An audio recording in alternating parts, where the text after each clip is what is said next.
Cypress Development Corp's flagship lithium project is located just east of Albemarle's Silver Peak mine in the heart of Clayton Valley, Nevada. A 12-hole exploration drill program for lithium-enriched claystone on Cypress's 100% controlled properties is now underway. Cypress Development Corp trades on the TSX Venture Exchange, symbol CYP, the Pink's CYDVF, and on Frankfurt's C1Z1. For more information, please visit our website, cypressdevelopmentcorp.com.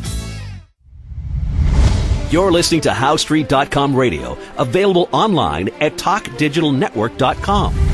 Welcome to HowStreet.com radio, the online source for market opinions. Here is Jim Goddard. My guest is James Corbett, publisher of the CorbettReport.com, and he's also an editorial writer for the International Forecaster. He's speaking to us from Japan, where he has worked and lived since 2004. Welcome back to the show, James. Thanks for having me back, Jim. And I betcha you're glad that your Calgary Stampeders are in the Grey Cup this year. Couldn't be happier, and I'm looking forward to them soundly trouncing Toronto. Yes, we all do in the West. And we almost had a situation where Saskatchewan would have represented the East, except they lost with 7 seconds to go. Anyway, so that's the sporting news that I'm sure everybody was waiting for on the show. James, was there any disappointment that Prime Minister Justin Trudeau did not sign the TPP when he was in Asia? Well, there was some consternation from the Asian nations that were looking at putting this together. Quite specifically, I think Japan was really spearheading that. And we did talk about this the last time I was on the show, and I made the incorrect prognostication that TPP was basically dead in the water and that it was over. But that turned out to be almost immediately proven wrong, because TPP is moving ahead in some form. Some form of TPP 11 was being hashed out there at the APEC conference there in Asia. But yes, it turns out that Trudeau had made some sort of motion towards being on board with this, but then at the last moment didn't send the representative to actually conclude the deal. So it's still up in the air in what form this is going to move ahead, but it certainly does seem that it is moving ahead without the U.S. in some form or other. Now, Trudeau wasn't very specific about his concerns he had about it, but a lot of people have expressed concern about one of the portions of the deal that would allow a trade tribunal made up of international trade lawyers deciding if a country's laws had hurt the chances of a company making a profit. And whether That's right. In fact, yes, that is a clause that has been inserted in a number of trade deals in recent years and decades, and in fact has been used in some cases. I wrote an editorial about this for the International Forecaster a couple of years ago when the text of the then Trans-Pacific Partnership Agreement was leaked, and I did go through some of the clauses, including the one on the investor-state dispute settlement mechanism, and how it turned out to be even worse than feared, and how this dispute settlement mechanism is being used in a number of different agreements to sue governments for things like when Germany decided to start getting rid of its nuclear power after the Fukushima disaster. They were sued by Vattenfall, a Swedish energy major, for $6 billion, them basically claiming losses from the lack of funds they would have received from building nuclear plants in the country.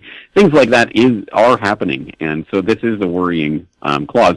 I really don't believe that that really played a significant factor in Trudeau's decision. In fact, it's being speculated on in the media quite widely that Trudeau's decision was more attempting to show that he can be a stern and tough negotiator in the face of NAFTA negotiations that are upcoming. So I think that's more of a play towards the U.S. and trying to show that he's got a tough hand rather than actually some sort of real qualm about the agreement itself. The U.S. redeclaring North Korea a terrorism-sponsoring state. Should Canada join that agreement? Well, I mean, I'm not sure to the extent that a Canadian declaration would really have the teeth that the U.S. Treasury Department's sanctions, upcoming sanctions that are yet to be named, but there are sanctions that are coming through the U.S. Treasury.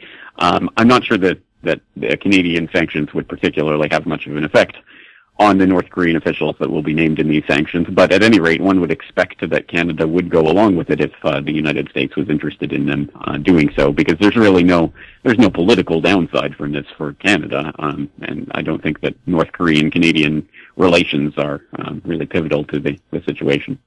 Yeah, if there isn't hockey involved, I don't see Canada being involved. Exactly.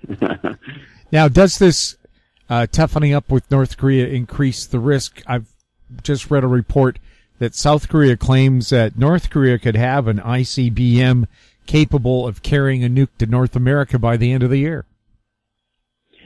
We really don't know, and every prognosticator has been proven spectacularly wrong in recent years. In fact, it was just recently that the intelligence agencies were saying that North Korea was 5 years away from developing any sort of ICBM, and it turns out they were only 5 months away, and they've already tested their ICBM. So it is up in the air. I still am quite skeptical that they don't have a re-entry vehicle for these ICBMs, meaning that they're not effectively able to deliver a warhead of any sort to any target, let alone a nuclear one. And still, the nuclear miniaturization process, there's no proof that they've reached that level that they can actually put it in a warhead. So I think there are still technical limitations to what they're doing, but are they that close? Are they 1 year away, 5 years away, 10 years away? At any rate, they are moving towards that target. So I think certainly actions like this do at least escalate the tension. And it's a question of whether this is some sort of part of a longer gambit towards some sort of negotiation process or strategy, or whether this is simply just increasing the tension. We'll have more with James Corbett right after the break. Lotus Ventures Inc. is a BC-based medical marijuana company poised to launch into the rapidly evolving cannabis sector. Lotus is in the final review stage of the Health Canada approvals to become a licensed producer, having arranged facility financing of up to $12 million, plus building permits for its prototype indoor production facility. Shares trade under the symbol J on the Canadian Securities Exchange. Visit our website at lotusventures.ca. Hi, I'm Douglas Mason, President and CEO of Magnum Gold Corp. Inc., MGI on the TSX Venture Exchange. A 2015 drill program on the LH property intersected high-grade gold, including 16.9 meters of 13.58 grams and 11 meters of 20.66 grams per ton gold. A follow-up drill program is planned to further evaluate previously identified subsurface high-grade gold mineralization. Please visit our website at magnumgoldcorp.com. Welcome back. We're speaking with James Corbett. James, is China continuing its attempt to crack down on rogue credit? It is indeed. In fact, a pretty interesting development over the course of the past week, where the People's Bank of China released a press statement with a joint statement with financial regulators in Beijing last Friday, and this statement is an attempt essentially to crack down on the shadow banking industry in China, which accounts for $15 trillion, that's U.S. dollars worth, of so-called asset management products, which are issued by banks and various institutions that are essentially guaranteed returns. They will guarantee, I think the average rate of guarantee is something like 4.5%, as opposed to the 1.5% in one-year deposits. So Chinese investors have flocked to them, and as I say, over the past 13 years or so, it's gone from basically nothing to $15 trillion worth of these asset management products floating around in the economy. And the reason for the popularity of these products is that although they do offer these often eye-popping returns, sometimes as much as 10 or even more %, and these are supposedly guaranteed returns. You just put your money in, and a year later you're going to get 10%. The vast majority of them have been successful, in fact, and the latest report from the Chinese government itself indicates of something like 180,000 plus of these different types of asset management products. Only 88 of them have failed in the past year. So they have been remarkably successful.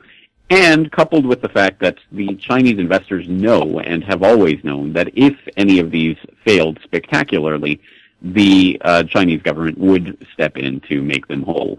They would not let such a thing go under because, of course, it could risk a domino throughout the $15 trillion asset management product industry.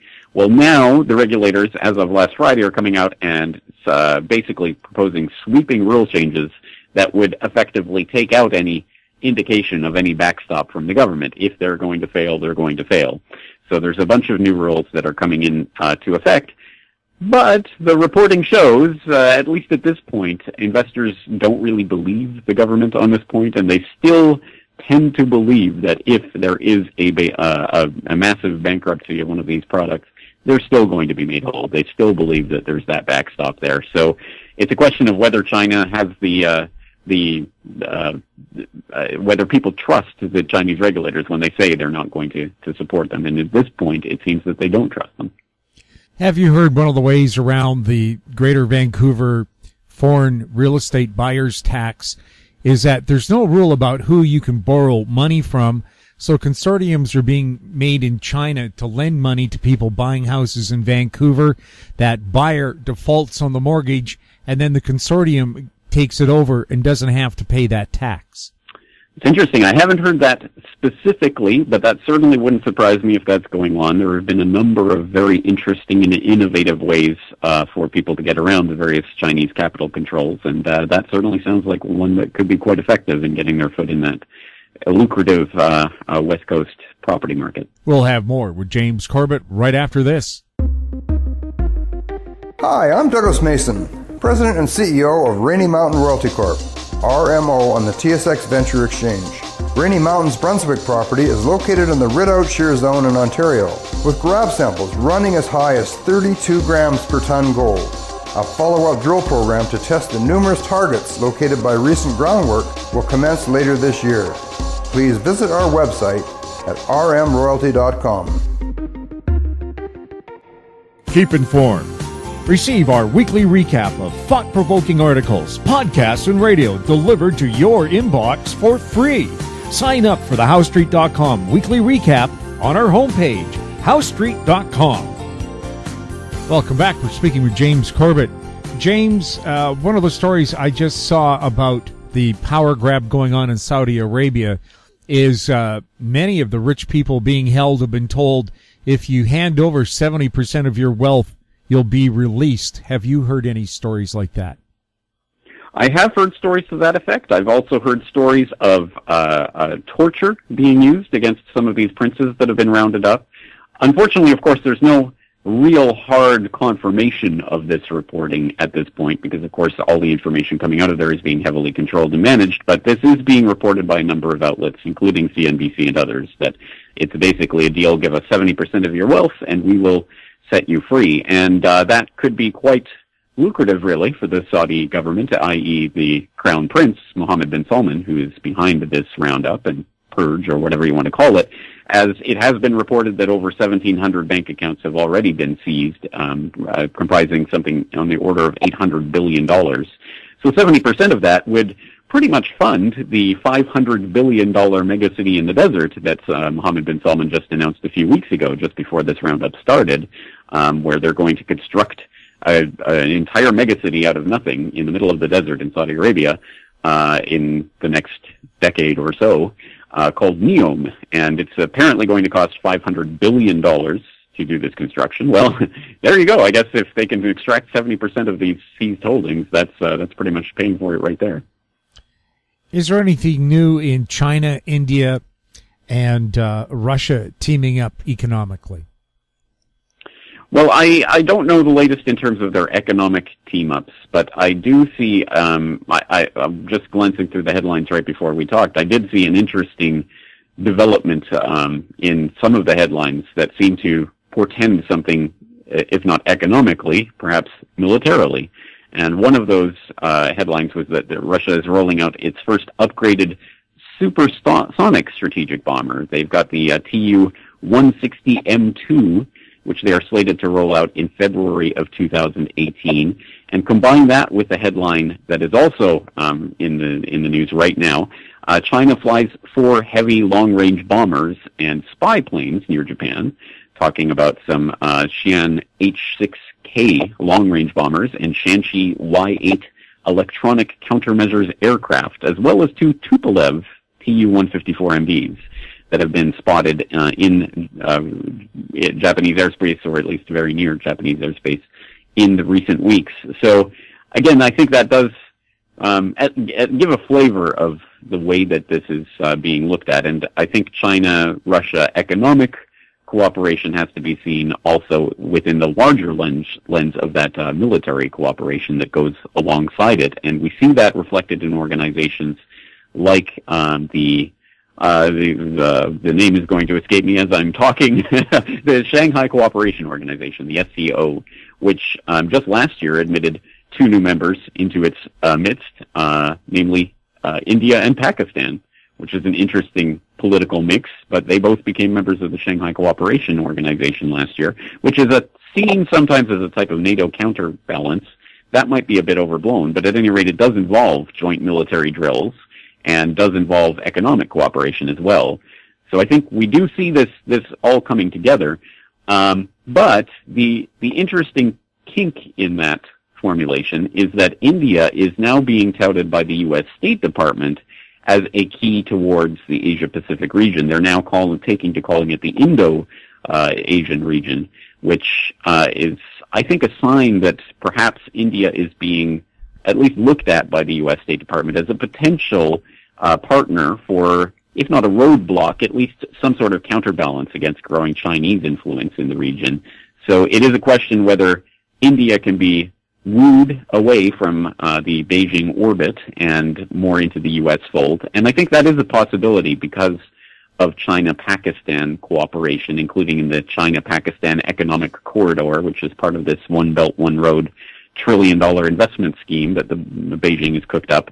There's $60 billion of investment going on specifically between China and Pakistan in the coming years, including in some space some of the territory that is contested between India and Pakistan. That has caused a bit of friction between Beijing and New Delhi. So it is a question whether India will fall more into the U.S. orbit and then be peeled away economically, militarily, and perhaps otherwise from Beijing. Going back to the influence of China, India, and Russia, are they going to get involved more in Saudi Arabia and perhaps influence the price of oil? Well, I think China-Saudi relations are already, I think, quite demonstrably changing and I think developing. And we can see that, we can chart that even in these official state visits. We had an official state visit from President Xi to King Salman in Riyadh, I believe, last year. And that involved President Xi, for example, overseeing the opening of an oil refinery in Saudi Arabia that would be a Chinese-owned and controlled oil refinery. So that's an interesting development. And then I believe it was earlier this year, King Salman did a state visit to Beijing to visit President Xi, and while he was there, signed something on the order of $65 billion worth of economic cooperation. So we already see China-Saudi cooperation demonstrably developing, and that, I think, is an extremely interesting development for overall course of future geopolitical events, let alone economic events, and even the monetary order itself. Obviously, the petrodollar being the U.S.-Saudi alliance, and if that U.S.-Saudi alliance is shifted over to a Saudi-Chinese alliance, especially in the wake of the creation of the Shanghai Energy Exchange and the Shanghai Gold Exchange and the possibility of gold for oil exchanges going on between, say, China and Saudi Arabia, it could be a fundamental shift in the world that we have known in the post-World War II era. So it's an extremely interesting relationship to watch. I think Russia is part of that. We certainly do see some interesting diplomatic maneuvers between Moscow and Riyadh. But it remains to be seen what this Saudi purge, what will ultimately emerge from the other side of this. It looks like Crown Prince Mohammed bin Salman has completely consolidated control over the Kingdom of Saudi Arabia. And if that is the case, then perhaps he can unilaterally dictate basically the foreign policy for Saudi Arabia and either completely cement in relations, for example, with China and Russia, or perhaps continue playing this game with the United States in a sort of will they, won't they, pushing game that's been played over the last few years of diplomatic and economic dance that's going on right now between Washington and Riyadh. It's extremely fascinating, and I think is going in a large way as kind of a larger window into the future course of 21st century events, especially if we look at it as a type of proxy between potential conflict between China and the U.S. Do polls indicate that India would prefer to be a military dictatorship than a democracy? I haven't seen anything to that effect. I'm not sure whether or not that would surprise me, to be honest. Indian democracy is kind of an interesting concept in and of itself, and the way that it has functioned has always been a bit interesting. So I haven't seen any poll to that effect. If you're telling me that exists, that would be interesting, and I'd like to look into it. But I do know that, in fact, in the last few years, I think generally, globally speaking, there has been a shift, a marked shift, and one that has been noted in polls, towards favorability of military rule over democratic rule, including even in places like the United States and Canada, where it is certainly, of course, still not a majority opinion, but there is more of a softening of opinion of the idea of a military taking over, which I find a really strange and interesting development that I think says a lot about the current state of the political situation globally, if not in India specifically. Well, I think Donald Trump went to a military school. Look how he turned out. Well, they say that there's a junta essentially running Washington at this point, with all the generals there in the cabinet, so there may be something to that.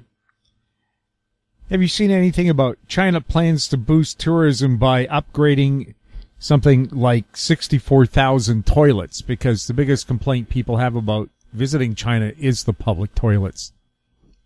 Well, that would certainly make sense from a Chinese public relations point of view, because, yes, there are definitely, for people who have not visited China, it is quite eye-opening to see some of things like that. So I have heard of this toilet revolution, as it is being dubbed, to boost tourism in China, but I'll one-up you on that. Japan recently announced the idea, well, we're seeing a boom in tourism to Japan. In fact, record numbers of tourists are coming to Japan each year now.